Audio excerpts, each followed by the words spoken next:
So I keep hearing people say that Taco Tit's administration wants to erase history. And yes, that's true.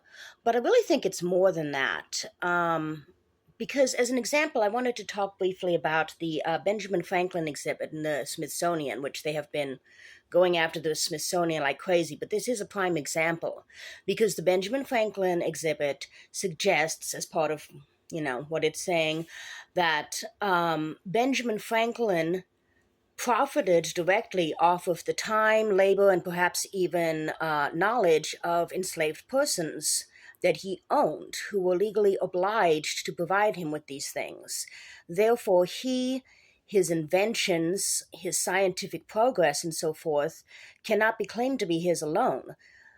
We lift him up as this great inventor, like Thomas Edison was when I was a kid, and then we found out he stole so many of his inventions. But like Franklin, even if he wasn't directly stealing things, he was still using that slave labor in order to do what he did.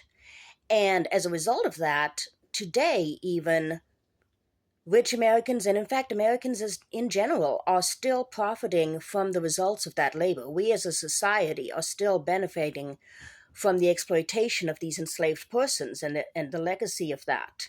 And that's part of why it's so important for them to erase this history, because part of the narrative they have been pushing in recent years is that slavery, civil rights, racism, these are dead issues. They started pushing this hard when Obama was in office, and they have sort of elevated their game on it. And now they are saying that since these are dead issues, anyone who wants to discuss slavery or racism or civil rights, etc., is actually now causing racism and causing social discord. So they can take anybody who is talking about racism or ethnicity or inclusion or any of those things and say, well, you're the problem because you're talking about it. You're creating racism in our society. So if we just don't talk about it, there just won't be any racism. That's their attitude. That's the idea they're trying to push. And the Ben Franklin thing and all of these historical these historical facts and information undermines that idea, because they are showing directly how we are still benefiting from and living through the legacy of what happened to those enslaved persons.